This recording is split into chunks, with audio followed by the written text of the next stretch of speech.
Welcome to Tune Into Life's community series, Lunch and Learns. My name is Kathleen Hassenfratz. I'm the founder and president of Tune Into Life and today's speaker on building resilience in our youth, our families, and our community. So let's take a quick assessment and see what you know about resilience. Think about these. Generally true, generally false. And you can read through these on your own, but are you able to adapt when change occurs? Do you try to see the humorous side of things? Do you bounce back after illnesses, injuries, or hardships? Under pressure, do you stay focused? Are you easily discouraged by failure? And how well are you able to handle unpleasant or painful feelings like sadness, fear, and anger? That's a great baseline to understanding resilience. And so when we go through today's seminar, we'll be sure to look at the definition of resilience, the role our brain development plays, nature versus nurture, which is always very important, understanding the concept of resilience, and then of course tips for adults who are helping raise kids today. So think of resilience like a rubber band, and it can be defined as the capacity to rebound from adversity, more resourceful. It's more than just getting through a challenging situation because it involves positive transformation. And it's something to note, though, it's not that fair to say someone that isn't resilient is incompetent with functioning. So we've got to look at those as mutually exclusive, although I want you to get a better feel for resilience as we go through the slides. So what does resilience look like?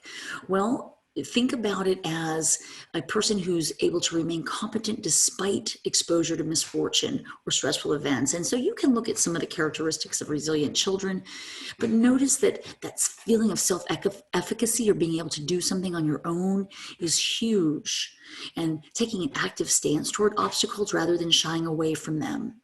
And the ability to see a problem as something that's a challenge, not giving up, and being able to have a range of skills that allow you to bear on the problem rather than to turn away from or cope with unhealthy strategies. And I love Michelle Borba. She's written a book called Selfie, and she talks about empathy and how we must teach it to our kids. And one thing we're noticing, I think, in high functioning communities like Lake Travis is failure is a part of life, but we have to be sure we're teaching our kids that they can fail forward, they can bounce back. And that's what resilience is about. We don't want to send our kids away to college, into adulthood without having any experience with failure. Failure is a daily part of life. If you catch them and you help your kid see the little mistakes as opportunities to grow. So let's look at what resilience is and what it is not. And you can read these bullets yourself. One thing I want to point out is resilience is composed of specific protective factors, and that's a lot of language we use in really substance abuse and addiction therapy, but now we're finding that it's being used in overall asset building in kids. How many protective factors do they have versus risk factors? And we're going to get to that in just a moment. Resilience is not a trait. It needs to be taught, although some people are more apt to do it. Their disposition lends to that, but it is definitely something that we can teach, and that is why hopefully you tuned in today. So what is your role? And you can see there's nature. Okay, so how are they born? What genes did you pass on? There's nurture. How are they being raised in your home? One parent, two parents, siblings, no siblings, crisis, no crisis, addictions, no addictions. That's a big part. And then you see right in the center of the sweet spot is the mindset. And that is where we have the most control, I believe, with the research I've done and the 30 some odd years I've had of working with young people, most of that being in a therapeutic situation. Mindset, we must teach how to approach. And so let's look a little bit further. So we've got infants. We know the genes are doing the heavy lifting. They become elementary and kind of middle school. The genes are backing off, more peers and the environment are picking up. And then look at the teen role, or excuse me, the role of where the teen's brain is. We know that they rely heavily on their peers and their environment, whether it's social media, the teams they play on, the organizations they're involved in. That's where the influence is going to come. So we have to know that ahead of time going into how to build the resilience. Let's look at protective and risk factors. I won't read each of these bullets, but You can see a risk factor is something that is a barrier to development and learning. And so there's a ton of those. I listed a few. You can Google that and look at proven risk factors. But you can look at disconnection from pro-social groups. That's a big one. We want to have our kids involved. I don't care if it's ag, scouts, sports, dance, church. Let's get them involved with something that's positive for them. Obviously, if your child has high anxiety, we want to be sure we help them with self-regulation and coping strategies. Sometimes you need to get a professional involved to help you with that. Protective factors, as you can see, buffer against the risk factors. And you can read those. And the one I want to point out is coping skills and problem solving. And I think that's one of the ones that I'm noticing most in my private practice, is that we are raising a lot of kids in this generation to not have that ability to sit with the discomfort and then problem solve on their own, potentially fail a test, potentially be late to something, and allow them to learn from that. So let's talk more about that. Do not fear failure. How can I build resilience with my kids? Let's take those mistakes starting when they're young, and let's make sure we put it into a question. Like, what are you going to learn from this? What's one thing you could do differently? And that's from Michelle Borba. Again, you should Google her if you'd like to see some of her writing. It's very helpful. But let's look at early childhood. So how are we going to develop this early on? Even if you don't have little ones, it just kind of helps you understand how it's been either built in your family or you've missed some steps, and you can definitely still have opportunities to teach it. There's cognitive development with the problem solving. Self-regulation is learning how to manage your emotions when they're uncomfortable. And of course, I feel one of the most important is relationship with caring adults. And that includes you, their teachers, the church, again, coaches, scout leaders, neighbors, family extensions, and so forth. What about the preteen job? So here's elementary. Here's what we should be helping them. How do they have daily habits built in? And do they do those on their own? By the time they go into middle school, they really need to have those built, that efficacy and that ability to do it on their own. Make sure they play, make sure they have chores, they feel safe, and the technology is being monitored, because that is your job to help them learn those boundaries. What's happening then as they become a teenager is you can see the brain developing. So as you look at the 5-year-old on the far left, the brain has a lot of activity, but not a lot of blue. And the blue represents myelination, or the strengthening of neural connections that create permanent learning. So as the kiddo's getting older, the far right shows them around 20, when the brain is close to being fully developed, at least with the neuron, the neurological activity, excuse me, you'll see that the blue has solidified. That's where the learning has kind of stopped as far as the resiliency. We've got to take that opportunity as the brain is making neural connections and pruning the things they don't need, to make sure those axons and the myelin sheath are creating connections that are resilient connections. So they know how to problem solve. They know how to bounce back from not winning that election in student council.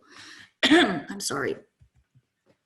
From immature to mature cognitive development, what we're trying to develop from middle school up until they leave our homes, our nests, is abstract thinking, impulse control. And you can read these, but look at how many are directly connected to building resiliency. And that ability to feel empathy is actually one of them. Can they stand in someone else's shoes? Because they're not always going to do well. So if they're judging other people's mistakes, they better be prepared to stand in those shoes, because at some point they will make a huge mistake. We want them to make mistakes while they're still in the care of us, so we can help them learn what to do differently, how to make amends, and how to move forward. And there you see the emotional regulation too. We'll talk a little more of that. And then later in our series, I believe it's November, we have one of our therapists presenting on emotional regulation, the whole session of the Lunch and Learn.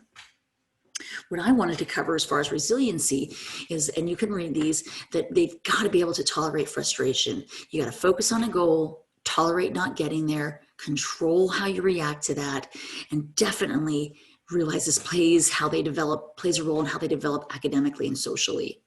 And of course, mental health wise, because I think what I'm seeing in the clients that I work with, primarily middle, high school, and some college, is there wasn't enough struggle We rushed in as helicopters.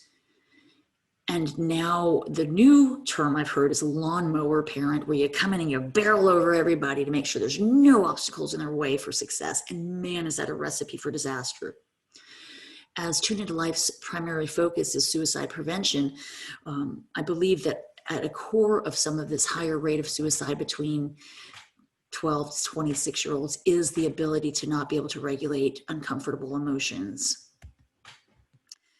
Relationships with caring adults play a role. One of the most important things is you have to separate your self-worth as a parent from your kids' accomplishments.